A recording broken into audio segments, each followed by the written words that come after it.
Oi, alunos de álgebra linear, tudo bem? Nesse vídeo eu queria fazer com vocês a revisão do conteúdo principal para P2 e também discutir alguns dos exercícios, especialmente aqueles que foram para entrega para nota. Lembrando que assistir o vídeo não vai substituir um estudo completo, que eu recomendo, do conteúdo, especialmente aquele material que eu deixei no portal, resumos de aulas e listas de exercícios, ok? Então vamos lá. O primeiro conceito que a gente estudou foi de espaço vetorial. Nós estudamos de uma maneira bastante ampla, somente para contextualizar quem são os conjuntos que a gente vai passar a tratar. Definimos o espaço vetorial como um conjunto V, que é munido de duas operações básicas, a soma e a multiplicação por escalar, e essas operações verificam 10 propriedades essenciais. Não vou reproduzir aqui todas elas estão lá no material de aula, mas são propriedades que envolvem comutativa, associativa, elemento neutro e etc.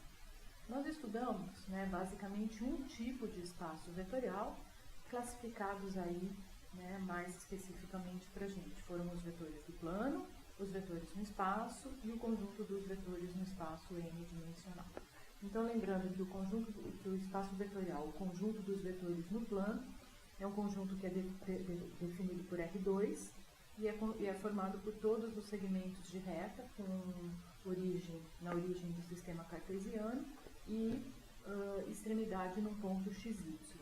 Os vetores do plano, ou os vetores no plano, são caracterizados por um par ordenado xy. Os vetores no espaço tridimensional, são caracterizados pelo R3, definido com R3, de todos os vetores ou segmentos de reta que têm origem na origem do espaço, e ponto final, extremidade, num ponto XYZ, que define o vetor V. Esses espaços podem ser generalizados para a dimensão n, perdendo, nesse caso, a representação geométrica. Então, o Rn é o conjunto de todos os vetores que tem n coordenadas do ponto de vista algébrico. Geometricamente, só podemos fazer a representação dos vetores no plano ou no espaço tridimensional. No espaço vetorial, nós podemos definir o que se chama combinação linear. E a ideia de combinação linear é que, dado um vetor U, esse vetor pode ou não ser combinação de outros vetores do mesmo espaço.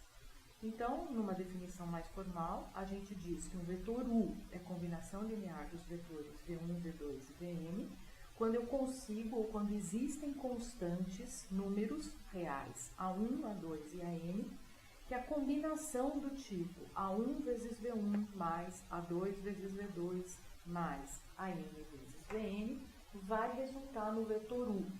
Quando isso acontece, o U é chamado de combinação linear dos vetores V.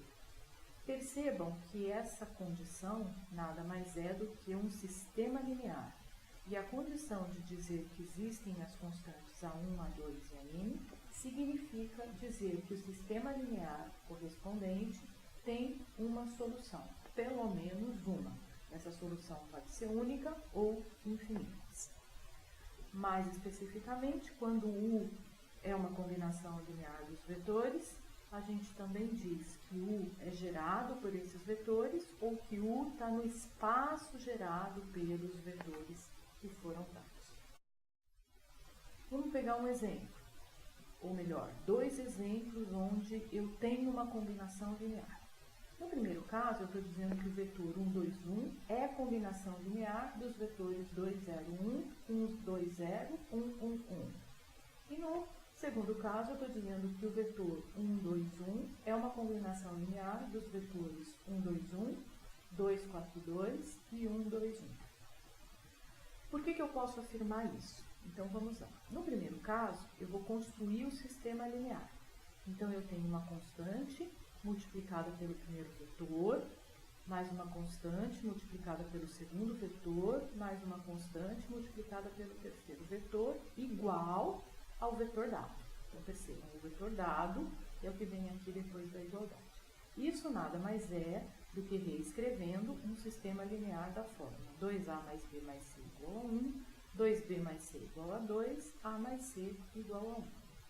Duas observações antes da gente continuar. Os vetores estão sendo escritos como uma matriz coluna, isso é importante, a definição do vetor também pode ser em matriz coluna.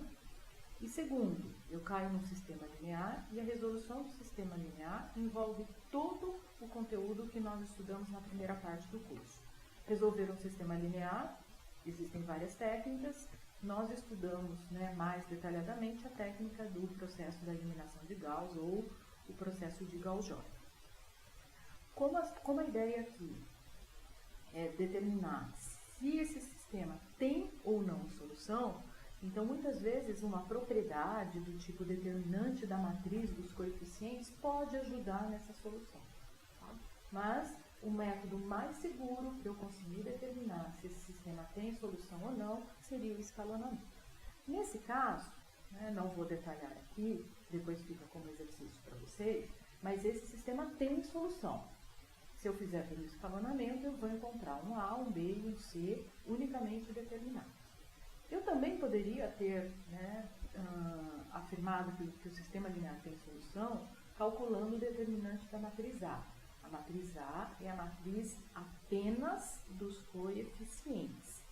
Esse determinante ele só vai existir se a matriz for quadrada, o que acontece nesse caso aqui. Então, o determinante da matriz quadrada deu um número diferente de zero, o que significa que o sistema tem solução única. Se o sistema tem solução única, então o problema de combinação linear tem uma solução. Se tem uma solução, então eu posso realmente dizer que o vetor 1, 2, 1 é a combinação desses outros três vetores. Nesse segundo exemplo, a gente também escreve o sistema linear para entender como é o processo. E o objetivo aqui é verificar se esse sistema tem solução, ou melhor, se existe constantes A, B e C, que quando eu multiplico por cada um dos vetores e somo, o resultado vai dar o vetor que eu estou tentando descobrir se é combinação linear dos demais. Nesse caso, eu caio no sistema linear e, mais uma vez, o meu objetivo é tentar verificar se esse sistema tem solução ou não. No caso, esse sistema, se eu fizer pelo escalonamento, eu vou descobrir que ele tem infinitas soluções. Por outro lado, se eu tivesse pensado na técnica do determinante, o determinante, lembrando, da matriz dos coeficientes apenas, tá? Sem incluir o que vem depois do igual, que é o resultado. Então, a matriz dos coeficientes, ela teria o determinante igual a zero. Vocês podem perceber que a matriz vai ter duas linhas múltiplas, o que significa o determinante zero. Determinante zero significa que a solução não é única, mas ela ainda assim pode ter infinitas soluções, ou não ter solução. Nesse caso, eu não poderia ter concluído que é combinação linear olhando o determinante. Você poderia até cometer um engano. Nesse caso, o escalonamento seria necessário para eu garantir que esse sistema tem solução. São infinitas, mas ele tem solução. Ele é possível e determinado. Vamos ver mais dois exemplos. Nesses dois exemplos, eu tenho exemplos onde não é combinação linear. Então, o vetor 1, 2, 1 não é a combinação linear desses três vetores que estão apresentados aqui. No segundo exemplo, o vetor 1, 2, 1 também não é combinação linear desses dois vetores apresentados aqui. Então, como que eu vou concluir realmente que ele não é combinação linear? Eu vou montar um sistema, o sistema envolve eu multiplicar o primeiro vetor por A, o segundo vetor por B e o terceiro vetor por C e igualar ao vetor que eu quero saber se é combinação linear. Esse é o sistema linear que eu obtenho. Vou analisar se esse sistema tem ou não tem solução. No caso, já daria para perceber pela última equação, a terceira equação aqui, que 0c igual a 1 significa que o sistema não tem solução. Então, mesmo que eu continue fazendo escalonamento, na realidade vocês não vão precisar fazer o escalonamento, porque a matriz já está escalonada, a gente percebe que o sistema não tem solução. Se ele não tem solução, o vetor 1, 2, 1 não é a combinação linear desses outros vetores. Importante lembrar que a técnica do determinante não seria possível para eu chegar nessa conclusão. Bom, o determinante de quem? Da matriz dos coeficientes. O determinante da matriz dos coeficientes que é uma matriz 3×3 quadrada, vai dar zero. E o determinante zero significa apenas que a solução não é única, mas poderia ser infinitas ou não ter. Então, nesse caso, importante, né? Eu precisei do escalonamento ou observar as equações para verificar que o sistema não tem solução. Se não tem solução, não é combinação linear. Nesse segundo exemplo, o que acontece?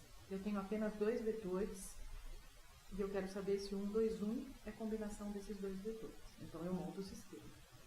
A vezes o primeiro vetor mais B vezes o segundo vetor igual ao vetor 1, 2, 1, que eu quero saber se é a combinação linear dos limites. Eu vou reescrever o sistema e na hora que eu escrevo esse sistema me mostra que eu tenho aqui uma inconsistência. 0B igual a 1. 2B igual a 2. Eu tenho que analisar o sistema como um todo. Nesse caso, a condição que satisfaz, né, as duas imposições sobre o B é que o B é impossível. Eu não posso dizer que o B vale 1, porque na última equação o B não existe. Se o B não existe, e isso prevalece sobre a minha resposta, o sistema não tem solução. E eu descobri isso pelo escalonamento. Nesse caso, também não teria como concluir pelo determinante. Por quê? Porque a matriz não é quadrada. Percebam que a matriz, para eu concluir se tem solução única ou não, é a matriz só dos coeficientes, é só essa primeira parte. Ela não inclui o resultado, que nesse caso é o vetor 1, 2, 1. Então, essa matriz não é quadrada. A matriz quadrada não tem determinante.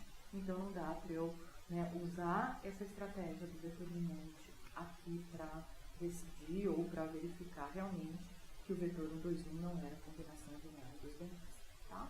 Cada caso é um caso, mas em linhas gerais eu tentei, né, mostrar aí algumas situações mais importantes que vão acontecer.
O outro conceito importante que a gente estudou foi o de vetores linearmente independentes em um espaço vetorial. Formalmente, a gente diz que um conjunto formado por vetores V1, V2 e Vn de um espaço vetorial V é linearmente independente, abreviando LI, quando a combinação linear A1 vezes V1 mais A2 vezes V2 mais AN vezes Vn igual a zero, implica que a solução, né, desse sistema é A1 igual a A2 igual a N igual a zero. Em outras palavras, o sistema linear homogêneo, composto aí pelos vetores, tem solução única, que é a solução trivial. Quando um conjunto não é LI, ele é chamado linearmente dependente ou LD. Algumas dicas: todo conjunto que contém um dos vetores como sendo o vetor nulo, ele vai ser LD. Todo conjunto, né, contendo vetores que são múltiplos, ele também é LD. Temos dois exemplos aqui, um conjunto LI e um conjunto LD, ambos em R3. No primeiro caso, esse conjunto vai ser LI porque, ao fazer a combinação linear montando um sistema homogêneo, A vezes o primeiro vetor, mais B vezes o segundo vetor, mais C vezes o terceiro vetor igual a zero, o sistema homogêneo. Resolvendo esse sistema homogêneo, nós temos uma solução única, que é A igual a zero, B igual a zero, C igual a zero. A solução desse sistema é única, e eu posso, né, chegar nessa conclusão fazendo o escalonamento, ou, nesse caso, calculando o determinante da matriz dos coeficientes. Lembrando que a matriz dos coeficientes, sem o resultado, é composta aí pelos três vetores, então é uma matriz quadrada 3 por 3 que eu posso calcular o determinante. Então, nesse caso, se eu calcular o determinante, vai ser um determinante diferente de zero, o que indica que o sistema linear correspondente vai ter solução única. Nesse segundo exemplo, onde eu tenho um conjunto LD, esse conjunto LD pode ser visto, né, quando eu, né, novamente escrevo o sistema homogêneo. Então, nesse caso aqui, o sistema A vezes o primeiro vetor, mais B vezes o segundo vetor, C vezes o terceiro vetor igual ao vetor nulo, um sistema linear homogêneo, e eu observo que esse sistema homogêneo ele vai ter infinitas soluções, né? Na realidade, o C aqui pode ser qualquer, então o sistema tendo infinitas soluções resulta no conjunto LD. Lembrando que o infinitas soluções eu também poderia ter detectado nesse caso, olhando o determinante dos coeficientes. Como os coeficientes formam uma matriz 3 por 3, eu calculo o determinante, uma das linhas dessa matriz é nula, então nesse caso o determinante é zero, indicando que o sistema não tem solução única.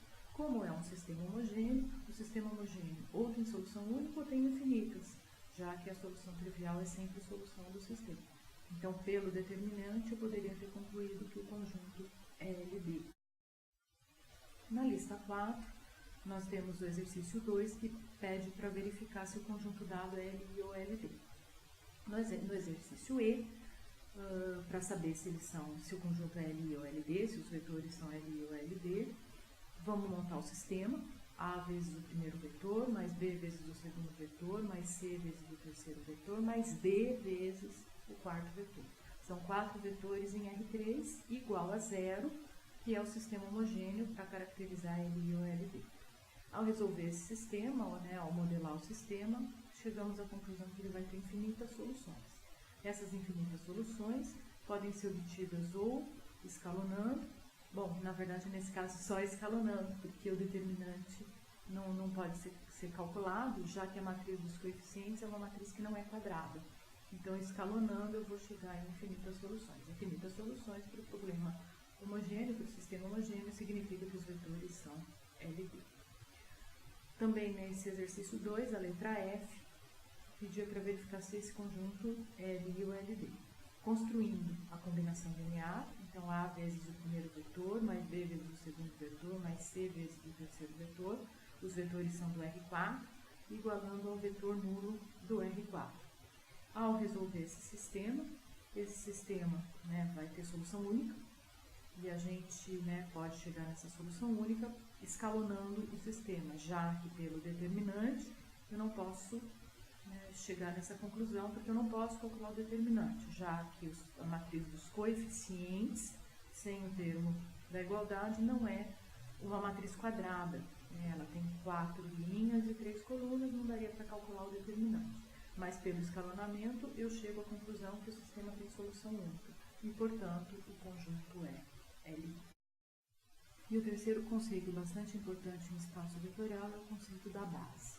A base, num contexto mais geral, é um conjunto que gera todo o espaço e que é LI, mas no caso em que eu estou falando do espaço vetorial Rn, que é o que nós estudamos nessa parte do curso, a gente tem uma propriedade que garante que em Rn, um conjunto formado por n vetores Li vai formar uma base. Lembrando que esse n está associado aqui à dimensão do espaço. Então, em R2, dois vetores Li formam uma base. Em R3, três vetores Li formam uma base. Na lista 4, nós temos um dos exercícios que pede para indicar qual desses conjuntos ou quais conjuntos formam uma base para o R3. É interessante perceber que essa propriedade ajuda muito na identificação aí, ou pelo menos na eliminação do que não é base. Então, tanto no caso A quanto no caso B, nós não temos base. Na primeira situação, porque são dois vetores de R3, os vetores são de R3, porque eles têm 3 coordenadas, mas eu tenho apenas 2 vetores. E no caso B, os vetores são em R3, mas temos um conjunto formado por 4 vetores. Então, 4 vetores nós vamos formar uma base. Bom, no caso C e no caso D, nós temos 3 vetores de R3, então eles têm alguma chance de ser a base, desde que sejam LI. Então, o que eu preciso testar na realidade é se o conjunto é LI.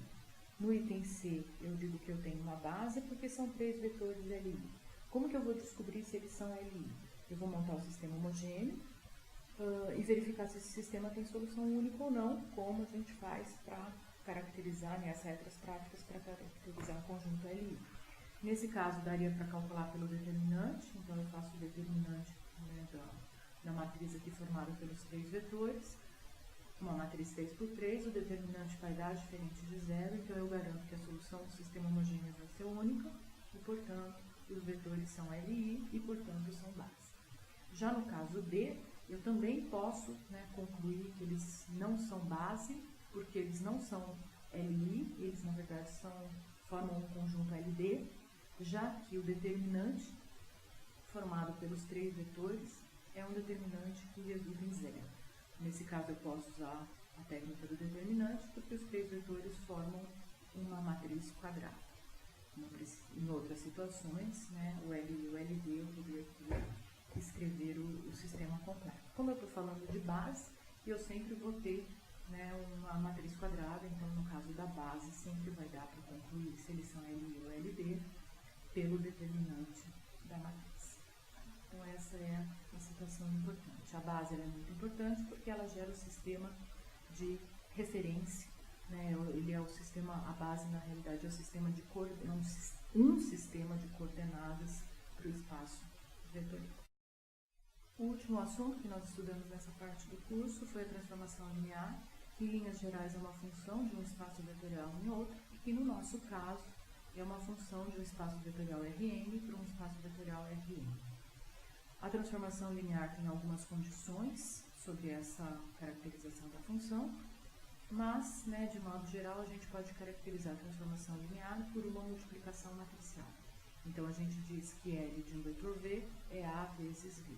Lembrando que a matriz A tem a dimensão apropriada, no caso N por N, e que o L de V, ou o resultado de A vezes V, é chamado da imagem do vetor V. Então, por exemplo, se eu tiver uma transformação que leva vetores do R3 em R2, dado pela fórmula L de V igual a essa matriz vezes V, eu posso calcular, por exemplo, o L de menos 2, 1, 3, que é a imagem desse vetor, aplicando a fórmula, que é a multiplicação matricial. Então, eu substituo V por menos 2, 1, 3, resolvo e tenho a imagem. Então, eu digo que a imagem do vetor menos 2, 1, 3 é o vetor 0, 0.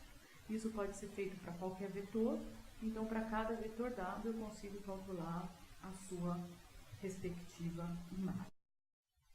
Existem algumas transformações especiais no plano, eu estou citando 3 delas aqui, que tem alguma caracterização geométrica interessante e que é muito útil na computação gráfica. A primeira delas é a expansão de ordem 2, a segunda a reflexão em torno do eixo X e a rotação em torno da origem. Cada uma delas é definida por uma matriz específica. Então, na expansão de ordem 2, a fórmula da transformação é L de V, a matriz diagonal 2, 2 vezes o V. Nesse caso, geometricamente, calcular o L de um vetor V qualquer significa dobrar, né, em ordem 2, né, na realidade expandir em ordem 2 o comprimento desse vetor. Já a reflexão em torno do eixo X é uma fórmula que é dada por L de V igual a matriz 1, 0, 0 menos 1 vezes V. Nesse caso, quando eu aplico essa transformação num vetor qualquer do R2, eu tenho a reflexão dele em torno do eixo X, a caracterização geométrica. E a rotação em torno da origem, no sentido anti-horário, é uma transformação onde a fórmula é dada por L de V, a matriz cosseno alfa menos seno alfa cosseno alfa vezes V. Lembrando que esse alfa que vai aparecer aí é o ângulo de rotação que vai ser fixo em cada aplicação. Quando eu vou aplicar a transformação linear, esse alfa tem que ser dado. Então, nesse caso, geometricamente, eu tenho, para qualquer vetor V que eu tenho, o L do V corresponde a uma rotação no sentido anti-horário em torno da origem de um ângulo alfa, como mostra a figura aqui. Na lista 5, nós temos aí o exercício 3, que pede para trabalhar com uma transformação linear em R3, e ele define a transformação linear não na sua forma matricial. Lembre-se que toda transformação linear pode ser escrita como uma multiplicação de matriz. Nesse caso, a multiplicação de matriz não foi apresentada, e é o que ele pede no item A. Depois ele pede para verificar se o conjunto formado pelas imagens dos vetores dados vai formar uma base do R3. Então, vamos lá. No item A, eu posso caracterizar a transformação linear pela seguinte matriz. 1, 1, 0, 2, menos 1, 0, 0, 1, vezes o vetor x, y, z. Percebam que ao efetuar a multiplicação da matriz, eu recaio ali no resultado algébrico, na fórmula algébrica que foi apresentada. Lembrando, então, que essa matriz corresponde aos coeficientes das variáveis x, y, z, que formam, na realidade, as variáveis que compõem o vetor do R3, em cada uma das suas componentes. Então, na primeira componente, x mais y mais z, a primeira componente corresponde à primeira linha dos coeficientes. A segunda componente, 2y menos z, corresponde à segunda linha da matriz. E a terceira componente, que só tem o z, corresponde à terceira linha da matriz. Quando eu multiplico linha por coluna, eu obtenho novamente aí os termos, as expressões algébricas. No item B, ele pede para verificar se esse conjunto formado pelas imagens é uma base. Então, a primeira coisa que eu preciso é calcular essas imagens. O que é L de 1, 0, 0? L de 1, 0, 0 é a aplicação da fórmula no vetor 1, 0, 0. X é 1, y é 0, z é 0. Uso ou a forma matricial ou a forma de componentes. E eu descubro que a imagem do vetor 1, 0, 0 é 1, 0, 0. O vetor 0, 1, 0, aplicando a transformação que foi dada, ele tem como imagem o vetor 1, 2, 0.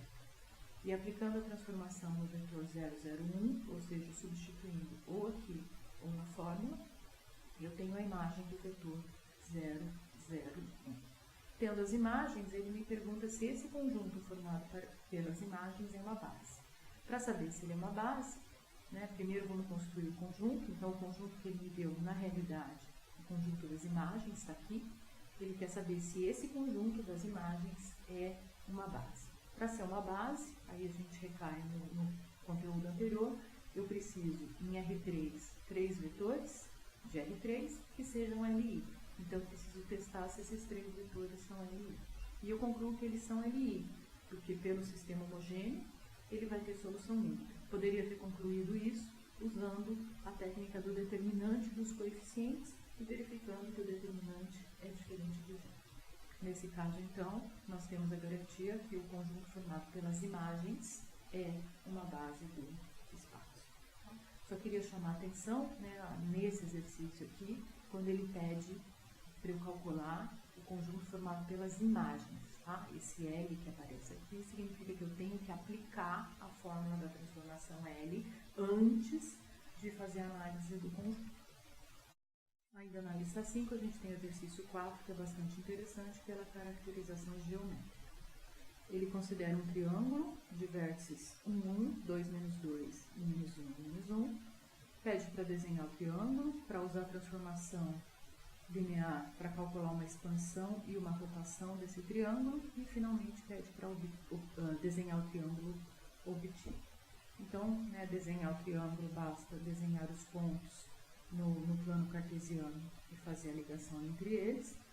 Já para calcular a expansão de ordem 2 e a rotação, como eu tinha comentado com vocês em sala, a estratégia é imaginar que cada vértice ou cada ponto que corresponde a um vértice, na realidade ele é um vetor, e aí aplicar a transformação linear correspondente a esses vetores. Então, no caso da expansão, que tem uma fórmula caracterizada por L de V igual à matriz 2002 vezes V, vou aplicar essa regra, essa fórmula, essa transformação em cada um dos vetores que correspondem aos vértices do triângulo. Então, no caso, eu calculo a imagem do 1, 1, obtendo o vetor 2, 2. Eu calculo L de 2, menos 2, obtendo o vetor 4, menos 4. E eu calculo L de menos 1, menos 1, que eu obtendo menos 2, menos 2, que é a sua imagem. Então, lembrando que para eu calcular a imagem, basta substituir aqui na fórmula, aplicar a regra da multiplicação das matrizes que eu obtenho os vetores imagem. Como ele pediu para fazer uma rotação em seguida, então eu vou pegar esses resultados, essa imagem, e aplicar sobre eles a transformação linear que se chama rotação de 90 graus.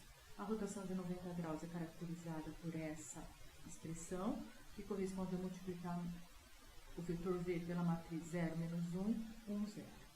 Nesse caso, então, a transformação linear rotação aplicada sobre o vetor 2, 2 vai resultar no vetor menos 2, 2. Como que eu faço isso? A multiplicação das matrizes, caracterizando aí a imagem do vetor. A imagem do vetor 4, menos 4, 4, 4, e a imagem do vetor menos 2, por essa transformação rotação, vai dar 2, menos 2. Então, as imagens são vetores, mas que agora eu vou voltar a considerar essas imagens como pontos, que são os vértices do meu triângulo, e eu vou desenhar o triângulo.